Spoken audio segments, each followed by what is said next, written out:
Hello friends, स्वागत है आपका हमारे कॉलिंग टॉपर्स के इस प्लेटफॉर्म पे। दोस्तों, आज के क्लास में हम देखने वाले हैं प्राकृतिक संसाधन के बारे में, जो कि हमारे क्लास 10th ज्योग्राफी का इकाई 1 का क चैप्टर है। इकाई 1 का क प्राकृतिक संसाधन।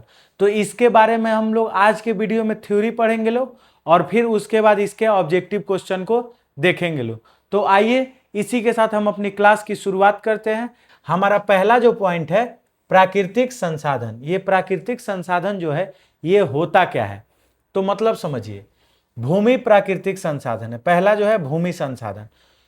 तो प्राकृतिक संसाधन कहने का मतलब क्या है? प्रकृति प्रदत्त, जो भी हमें प्रकृति द्वारा मिली है, तो प्रकृति द्वारा प्राप्त वे सभी संसाधन जिसका उपयोग करके हम अपनी आवश्यकताओं की पूर्ति करते हैं, उसे हम प्राकृतिक संसाधन के नाम से जानते हैं। अब देखिए, भूमि संसाधन जो है, भूमि संसाधन एक प्राकृतिक संसाधन है।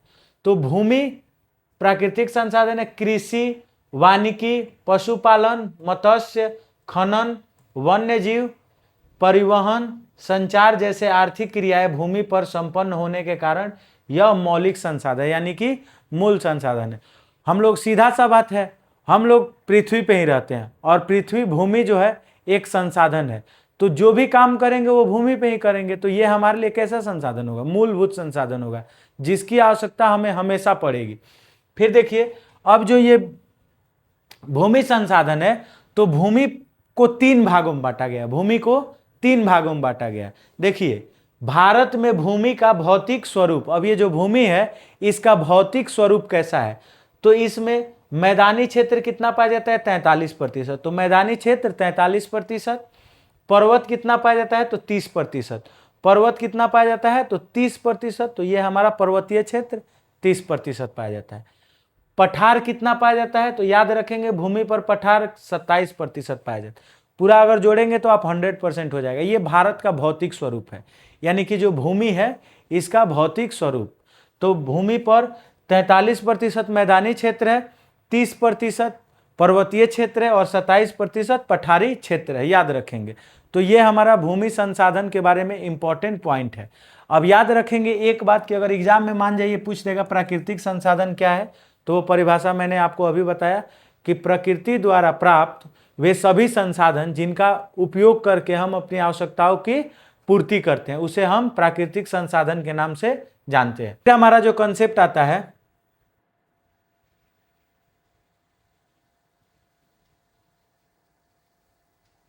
देखिए, मैदान कृषि एवं उद्योगों के लिए उपयोगी है। जो हमारी भूमि है वो मैदान के लिए जरूरी है, जिसमें हम खेती वगैरह कर सकते हैं, घर बना के रह सकते हैं। कृषि उद्योगों के लिए, सबके लिए आवश्यक है। पर्वत 12 मासी नदियों के प्रवाह को सुनिश्चित करते हुए पर्यटन विकास के लिए अनुकूल परिस्थितियां मुहैया कराती हैं। अब ये जो पर्वत है ये 12 मासी नदी, तो इसमें से 12 मासी नदी निकलती है जिसमें 12 मास पानी रहता है, हर 12 महीने भी पानी रहता है। जो पर्वत से, पहाड़ों से निकल के आती है उसमें तो पानी रहेगा, क्योंकि उनमें पानी कहाँ से आता है? ग्लेशियर के पिघलने से। तो उनमें ये क्या करती है? पर्यटन की सुविधा उपलब्ध करवाती है। पठार में खनिज, जीवाश्म ईंधन एवं वन संपदा के कोष संचित हैं, यानी कि पठार में खनिज भंडार हमें बहुत ज़्यादा मिलते हैं, जैसे कोयला मिलता है, मैग्नीज मिलता है, और भी सारे बॉक्साइट मिलता है, और भी बहुत सारे एल्युमिनियम वगैरह, जितने भी खनिज होते हैं सब कहाँ से मिलते हैं? पठारी क्षेत्रों में बहुत ज़्यादा मात्रा में। अब देखिए, इसके बाद का जो पॉइंट है मृदा है। तो मृदा किसे कहते हैं? तो असंगठित पदार्थों से निर्मित, असंगठित पदार्थों से निर्मित,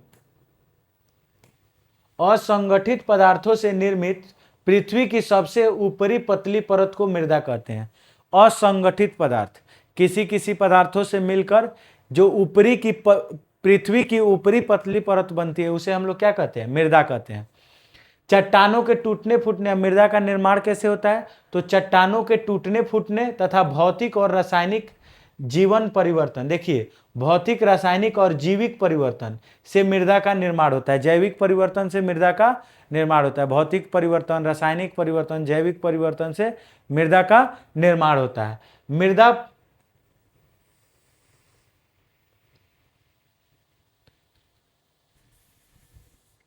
मृदा जो है परितंत्र का एक महत्वपूर्ण घटक है। याद रखेंगे, मृदा जो है परितंत्र का एक महत्वपूर्ण घटक है। मृदा नवीकरणीय प्राकृतिक संसाधन है। तो ये वाला स्टेटमेंट इंपॉर्टेंट है। मृदा कैसा संसाधन है? नवीकरणीय संसाधन। अब देखिए, मृदा निर्माण के कारक वो कौन कौन से कारक हैं जो मृदा निर्माण में अपना योगदान निभाते हैं? कौन कौन से कारक हैं जो मृदा निर्माण में अपना योगदान निभाते हैं? तो ऊंचावच या धराकृति। ऊंचावच यानी कि ऊंचावच और धराकृति, धरा की जो पृथ्वी है उसकी आकृति कैसी है? मूल, शैल या चट्टान। अब आपको पता है कि चट्टानों के टूटने फूटने से मृदा का निर्माण होता है, तो ये भी होता है मूल, शैल या चट्टान। फिर जलवायु भी इसको प्रभावित करता है, कहाँ ज़्यादा बारिश आ रहा है, कहाँ पे कम बारिश आ रहा है, कहाँ पे मौसम कैसा है, तो जलवायु भी इसको प्रभावित करता है। वनस्पति, पेड़ों पौधों से होने से भी मृदा के निर्माण में सहायता मिलता है। जैव पदार्थ, तो पृथ्वी के अंदर जैव पदार्थ पाए जाते हैं जो कि मिट्टी में ह्यूमस लाने का काम करते हैं। फिर खनिज कण, तो आपको पता है कि मृदा में खनिज कण जो होते हैं वो भी अपना महत्वपूर्ण योगदान निभाते हैं। फिर एक बार है समय। नेक्स्ट पॉइंट हमारा क्या है? समय। अब देखिए, मृदा निर्माण बहुत लंबी प्रोसेस है, एकदम आसानी से होगा नहीं। चट्टानों के टूटने फूटने से बहुत समय के बाद मृदा का निर्माण होता है, तो समय भी अपना इसमें योगदान देता है। तो मृदा निर्माण के कारक ऊंचावच या धराकृति, मूल, शैल या चट्टान, जलवायु, वनस्पति, जैव पदार्थ, खनिज कण और समय, ये मृदा निर्माण के मुख्य कारक हैं। अब देखिए, भारत में जो है मृदा के 6 प्रकार पाए जाते हैं। भारत में मृदा के 6 प्रकार होते हैं, यानी कि मृदा के 6 प्रकार के होते हैं। पहला जलोढ़ मृदा, दूसरा काली मिट्टी, तीसरा लाल एवं पीली मृदा, चौथा लेटेराइट मृदा, पांचवा मरुस्थल मृदा और छठा हमारा हो गया पर्वतीय मृदा। तो एक बात याद रखेंगे, हमारे भारत के अंदर जो है मृदा को 6 प्रकार में बांटा गया है। 6 प्रकार में कौन कौन? तो पहला हो जाएगा हमारा जलोढ़ मृदा, दूसरा हो जाएगा लाल या पीली मृदा, उसके बाद काली मृदा, फिर लेटेराइट मृदा, फिर मरुस्थलीय मृदा और फिर हमारा हो जाएगा पर्वतीय मृदा। तो ये 6 प्रकार के मृदा में इसको बांटा गया है, याद रखेंगे। तो ये हमारा 6 प्रकार का मृदा है। अब देखिए, इन 6 प्रकार के मृदा को यहाँ पे दिखाया गया है। जलोढ़ मृदा, तो जहाँ नदी प्रवाहित होगा, क्योंकि अभी हम लोग आगे पढ़ेंगे लोग कि जलोढ़ मृदा का निर्माण नदियों के द्वारा बहा कर लाए गए निक्षेपों से होता है। तो अभी हम लोग पढ़ेंगे लोग सब चीज के बारे में एक एक डिटेल पॉइंट, जिसमें देखिए हमारा पहला पॉइंट आता है जलोढ़ मृदा। अब जलोढ़ मृदा हमारा पहला पॉइंट आया, तो इसके बारे में समझते हैं। जलोढ़ मृदा जो है ये नदियों द्वारा बहा कर लाए गए मृदा को जलोढ़ मृदा कहते हैं। जलोढ़ मृदा किसे कहते हैं? तो नदियों के द्वारा बहा कर लाई गई जो मृदा होती है उसे जलोढ़ मृदा कहते हैं। जलोढ़ मिट्टी का गठन, यानी कि जलोढ़ मिट्टी का निर्माण कैसे होता है? तो बालू, सिल्ट, मृत्तिका के विभिन्न अनुपातों से होता है। बालू से, सिल्ट से और मृत्तिका के विभिन्न अनुपातों से। आप जरूर नदी देखे होंगे, और नदी के किनारे जब बाढ़ का पानी हटता है तो देखते हैं कैसे एक मिट्टी का परत बिछ चुका होता है, वही जलोढ़ मृदा कहलाता है। सबसे उपजाऊ मिट्टी वही होता है। इसमें एक शब्द आपको मिला है मृत्तिका। मृत्तिका का अर्थ क्या होता है? जो गीली मिट्टी होती है ना, गीली मिट्टी, उसी को मृदा कहते हैं। जो क्ले होता है उसी को मृत्तिका कहते हैं। जलोढ़ मिट्टी का रंग धुंधला से लेकर लालिमा लिए भूरे रंग का होता है। इंपॉर्टेंट पॉइंट है कि जलोढ़ मृदा का रंग कैसा होता है? तो धुंधला से लेकर लालिमा लिए हुए भूरे रंग के एक रंग का होता है। जलोढ़ मृदा 2 प्रकार के होते हैं। अब याद रखेंगे, जलोढ़ मृदा 2 प्रकार के होते हैं। पहला बांगर और दूसरा खादर। तो पुराने जलोढ़ मृदा को हम लोग, पुराने जलोढ़ मृदा को बांगर कहते हैं। जो पुरानी जलोढ़ मृदा होती है उसको बांगर कहते हैं। देखिए, पुराने जलोढ़ मृदा को बांगर कहा जाता है। पुराने जलोढ़ मृदा में कंकड़ एवं बजरी की मात्रा अधिक होती है, यानी कि जो पुरानी जलोढ़ मृदा है इसमें बड़े बड़े कंकड़ पाए जाते हैं। तो याद रखेंगे इसके बारे में 2 बात, कि पुराने जलोढ़ मृदा को हम लोग बांगर कहते हैं और इसमें बड़े बड़े कंकड़ की मात्रा पाई जाती है। बढ़ते हैं अगले कंसेप्ट की तरफ। देखिए, जो हमारा दूसरा कंसेप्ट है कि खादर किसे कहते हैं। तो अभी हम लोग पढ़े हैं लोग जलोढ़ मृदा 2 प्रकार का होता है, एक बांगर और एक खादर। तो खादर किसे कहते हैं? जो नवीन जलोढ़ मृदा होती है उसे हम लोग खादर कहते हैं। क्या कहते हैं? नवीन जलोढ़ मृदा को खादर कहा जाता है। इसमें खादर में बालू एवं एकदम छोटे छोटे महीन कणों का क्या होता है? मिश्रण होता है। जलोढ़ मिट्टी में अब देखिए क्या क्या पाया जाता है। तो सबसे पहले तो हम लोग ये समझेंगे कि खादर किसे कहते हैं। तो जो नवीन जलोढ़ मृदा होता है उसे हम लोग खादर कहते हैं। और नया जलोढ़ मृदा आएगा तो नया नया सिल्ट, मृत्तिका, मिट्टी बहा के लाया होगा, जिससे वो क्या होंगे, नरम नरम होंगे और उसमें कंकड़ की मात्रा कम, छोटी छोटी और ना के बराबर होगा। तो इसे हम लोग क्या कहते हैं, लोग खादर मिट्टी कहते हैं, खादर कहते हैं, खादर जलोढ़ मृदा। तो याद रखेंगे, ये क्वेश्चन पूछा जाता है कि जलोढ़ मृदा के कितने प्रकार होते हैं, 2, खादर और बांगर। नवीन जलोढ़ मृदा को खादर और पुरानी जलोढ़ मृदा को बांगर कहते हैं। देखिए, जलोढ़ मिट्टी में पोटास, फास्फोरस और चूना जैसे तत्वों की प्रधानता होती है। अब ये जो जलोढ़ मृदा है, इसमें पोटास, फास्फोरस और चूना जैसे तत्वों की प्रधानता होती है, जबकि इसमें नाइट्रोजन एवं जैव पदार्थ की कमी होती है। तो नाइट्रोजन और जैव पदार्थ की कमी होती है। जब क्वेश्चन में पूछा जाएगा जलोढ़ मृदा पर एक टिप्पणी लिखे, संक्षिप्त विवरण दे, तब ये सब पॉइंट इंपॉर्टेंट होगा। जलोढ़ मिट्टी गंगा, चावल, गेहूं, दलहन जैसे फसलों के लिए उपयुक्त मानी जाती है। देखिए, जलोढ़ मिट्टी जो है ये नदियों के किनारे बनती है, क्योंकि नदी द्वारा बहा के लाए गए निक्षेपों से इसका निर्माण होता है। तो ये नदी के किनारे बनेंगी। तो गंगा, सिंधु, ब्रह्मपुत्र जो बड़ी बड़ी नदियां हैं, उनके मैदानी क्षेत्र में जलोढ़ मृदा का विस्तार पाया जाता है। और जहां पे जलोढ़ मृदा ज़्यादा होगा वहां पे जनसंख्या भी ज़्यादा होगा। देखिए, भारत में ये इंपॉर्टेंट पॉइंट है ऑब्जेक्टिव क्वेश्चन के, भारत में 6.4 करोड़ हेक्टेयर पर जलोढ़ मिट्टी पाई जाती है। उत्तर भारत का मैदान जलोढ़ निर्मित है। उत्तर भारत का जो मैदान है वो जलोढ़ से निर्मित हुआ है, क्योंकि उत्तर भारत में बहुत ज़्यादा नदी पाया जाता है। जो हिमालय की 3 महत्वपूर्ण नदियों प्रणाली, हिमालय की जो 3 नदी प्रणाली है, सिंधु, गंगा और ब्रह्मपुत्र द्वारा लाए गए जलोढ़ के निक्षेप से बना है। लाए गए जलोढ़ मृदा के निक्षेप से बना है। अब निक्षेप में सिल्ट हो जाएगा, मिट्टी हो जाएगा, फिर वह हमारा मृतिका हो जाएगा, इन सभी के द्वारा इसका निर्माण होता है। राजस्थान एवं गुजरात में भी संकरी पट्टी के रूप में इस मिट्टी का प्रसार है। जहां से नदी गुजरा होगा उस क्षेत्र में इस मिट्टी का प्रसार होगा, राजस्थान और गुजरात में भी। फिर देखिए हमारा नेक्स्ट पॉइंट जो है, तो जलोढ़ मृदा के बारे में आप याद रखेंगे इतना पॉइंट, इससे बाहर आपके एग्जाम में कुछ भी नहीं पूछा जाएगा जलोढ़ मृदा के बारे में। फिर आता है हमारा काली मिट्टी। तो काली मिट्टी का रंग काला एल्युमिनियम एवं लौह यौगिक की उपस्थिति के कारण होता है। याद रखेंगे कि जो हमारी काली मिट्टी है इसका रंग काला क्यों होता है, तो एल्युमिनियम एवं लौह यौगिक के उपस्थिति के कारण इसका रंग काला होता है। काली मिट्टी कपास की खेती के लिए उपयुक्त मानी जाती है, इसीलिए इसे काली कपासी मिट्टी के नाम से जाना जाता है। अब ये जो काली मिट्टी है ये कपास की खेती के लिए उपयुक्त मानी जाती है, इसीलिए इसे काली कपासी मिट्टी के नाम से जाना जाता है। भारत में 6.4 करोड़ हेक्टेयर भूमि पर काली मिट्टी फैली हुई है। काली मिट्टी को रेगुर मिट्टी, कौन सी मिट्टी, रेगुर मिट्टी भी कहा जाता है। तो याद रखेंगे इंपॉर्टेंट ऑब्जेक्टिव क्वेश्चन है ये कि काली मिट्टी को रेगुर मृदा के नाम से भी जाना जाता है। काली मिट्टी में कैल्शियम कार्बोनेट, पोटास और चूना अधिक मात्रा में पाई जाती है। तो कैल्शियम कार्बोनेट, पोटास और चूना अधिक मात्रा में पाया जाता है। काली मिट्टी में फास्फोरस की कमी होती है। तो अब काली मिट्टी में फास्फोरस की कमी होती है। काली मिट्टी जो है महाराष्ट्र, गुजरात, कर्नाटक, आंध्र प्रदेश तथा तमिलनाडु राज्यों में विस्तृत है। काली मिट्टी कपास, गन्ना, प्याज, गेहूं एवं फलों की खेती के लिए अनुकूल मानी जाती है। तो काली मिट्टी कपास, गन्ना, प्याज, गेहूं, फलों की खेती के लिए अनुकूल मानी जाती है, यानी कि इन फसलों की खेती यहाँ पे अधिक मात्रा में की जाती है। लाल एवं पीली मिट्टी, मिट्टी में लोहांश की उपस्थिति के कारण इसका रंग लाल होता है।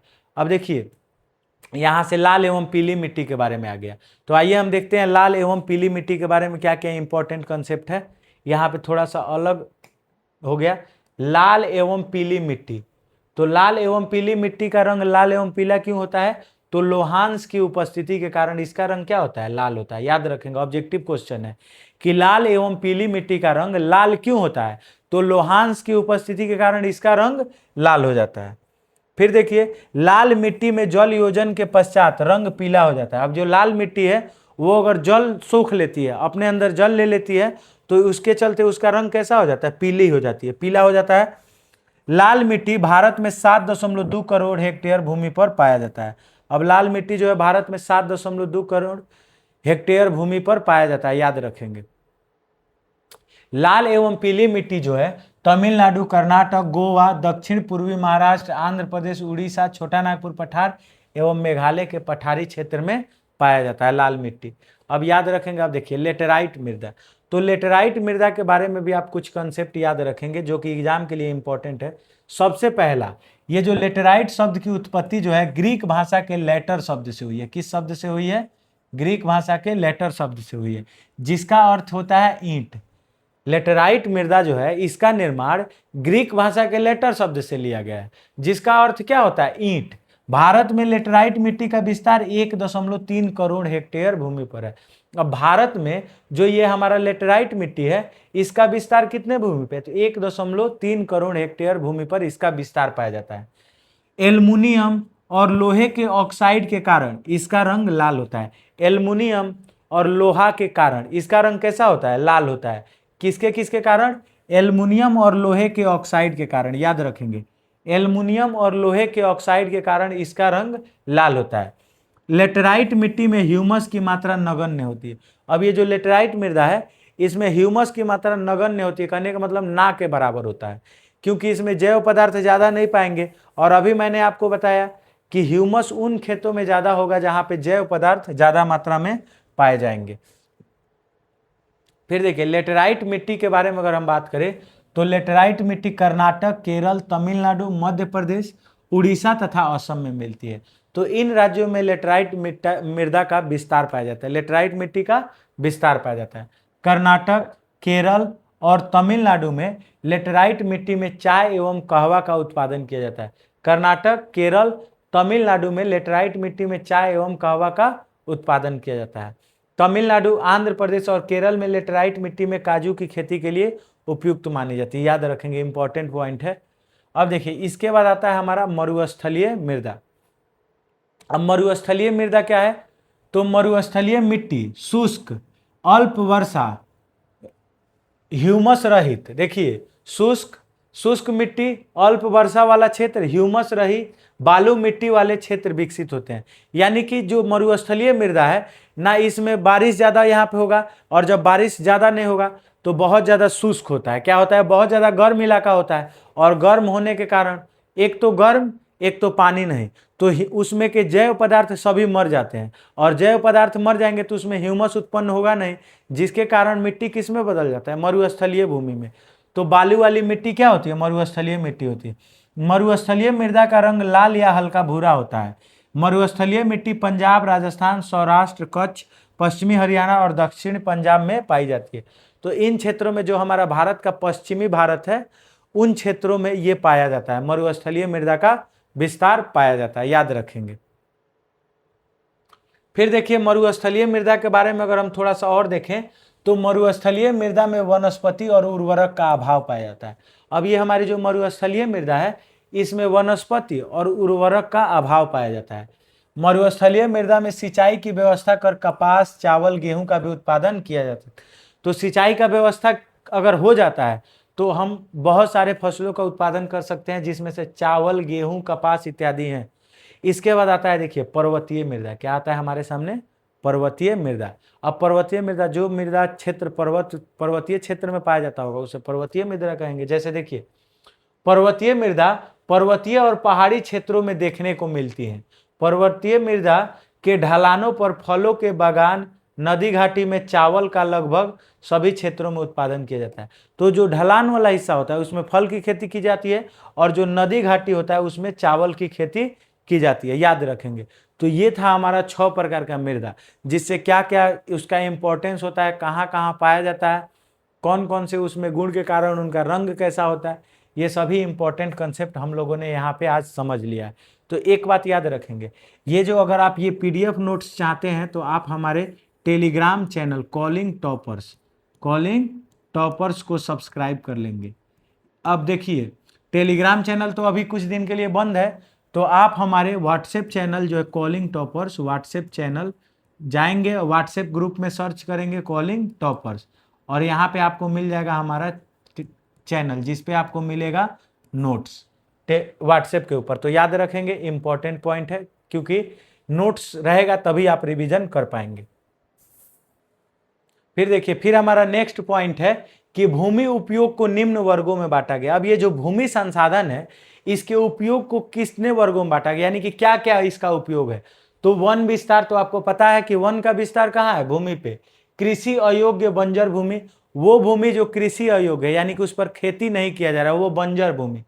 गैर कृषि कार्य में संलग्न भूमि, तो मान जाइए सड़क बन रहा है, अस्पताल बन रहा है, ये भूमि पे बन रहा है, और जब बन जाएगा तो इस भूमि पे कृषि का काम होगा? नहीं होगा। तो ये क्या कहलाता है? गैर कृषि कार्य में संलग्न भूमि।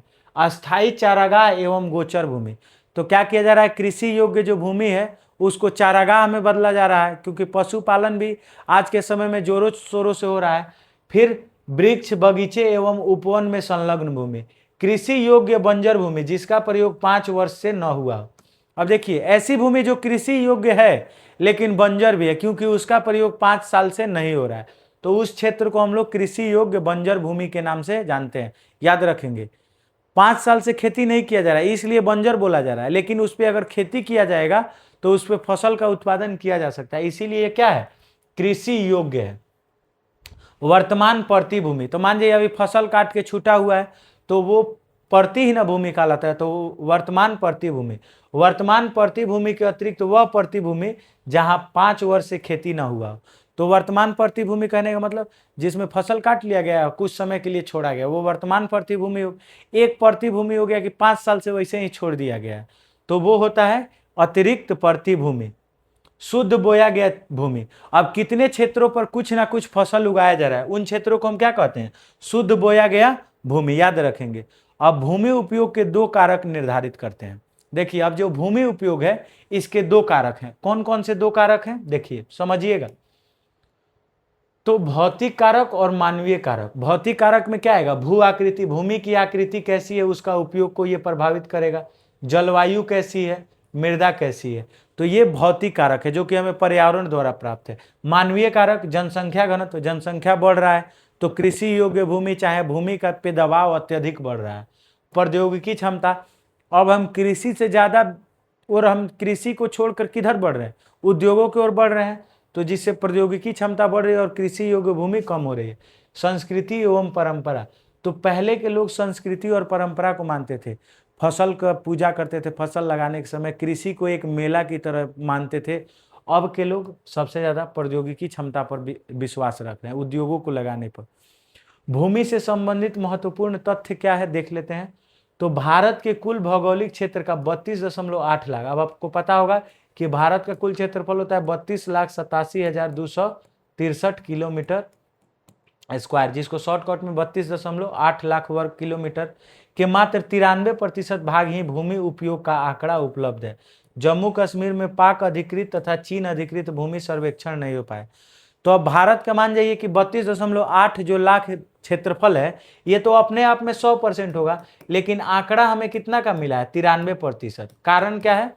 तो कारण समझिए, आंकड़ा 93% के मिलने का कारण जो है वो कुछ इस प्रकार से है कि 93% जो हमारा पाक अधिकृत कश्मीर है और चीन अधिकृत भूमि है। कुछ भूमि चीन ने अधिग्रहण कर लिया, कुछ भूमि जो है पाकिस्तान ने अधिग्रहण कर लिया, तो वो तो बोला जाता है भारत का हिस्सा, लेकिन उस पर कब्जा किसका है? चीन का और पाकिस्तान का, तो उसका सर्वेक्षण नहीं हो पाएगा, इसीलिए 93% याद रखेंगे। बढ़ते हैं अगले कंसेप्ट की तरफ। इससे बाहर आपसे एग्जाम में एक भी क्वेश्चन नहीं आएगा, याद रखेंगे, और इसी हिसाब से तैयारी करना है। और कॉलिंग टॉपर्स चैनल के साथ जुड़ जाइए, इस पे आपको सभी सब्जेक्ट मिलेंगे, हिंदी भी मिलेगा, ज्योग्राफी भी मिलेगा, हिस्ट्री भी मिलेगा, मैथ भी मिलेगा, साइंस भी मिलेगा, सभी सब्जेक्ट आपको मिलेंगे, संस्कृत भी मिलेगा। तो याद रखेंगे, भारत के कुल क्षेत्र का 54% भूमि कृषि योग्य है। अब भारत के कुल क्षेत्र का, कुल क्षेत्र जितना भी होगा, तो कुल क्षेत्र अभी हम लोग कितना देखे हैं? 93% देखे हैं लोग। इस 93% का 54% भूमि पर क्या है? कृषि हो रहा है। पंजाब एवं हरियाणा में कुल भूमि के 80% भाग पर खेती होती है, जबकि अरुणाचल प्रदेश, मिजोरम, मणिपुर एवं अंडमान निकोबार द्वीप समूह में मात्र 10% से भी कम क्षेत्र पर खेती का काम होता है। किसी भी देश में पर्यावरण संतुलित रखने के लिए उनके क्षेत्र के 33% भूभाग पर वन का विस्तार वांछित है, यानी कि जरूरी है। अब देखिए, पर्यावरण संतुलित रखने के लिए जो क्षेत्र है उसमें कितना प्रतिशत वन होना चाहिए, 33%। लेकिन वर्तमान में 20% भूभाग पर ही वन का विस्तार है, यानी कि 13% कम है। तो सोचिए ये पर्यावरण संतुलन खराब करेगा कि नहीं। और जब पर्यावरण संतुलन खराब होगा तो बहुत सारी आपदाएं देखने को हमें मिलेंगी। अब देखिए एक ये ऑब्जेक्टिव क्वेश्चन है, राष्ट्रीय वन नीति कब बनाया गया। तो याद रखिएगा इंपॉर्टेंट ऑब्जेक्टिव क्वेश्चन है, आप जाके देखिएगा प्रीवियस ईयर में पूछा गया है। राष्ट्रीय वन नीति 1952 में बनाया गया। कब बनाया गया, 1952 में। अब भूक्षरण, एक हमारा जो पॉइंट है, भूक्षरण क्या कहलाता है।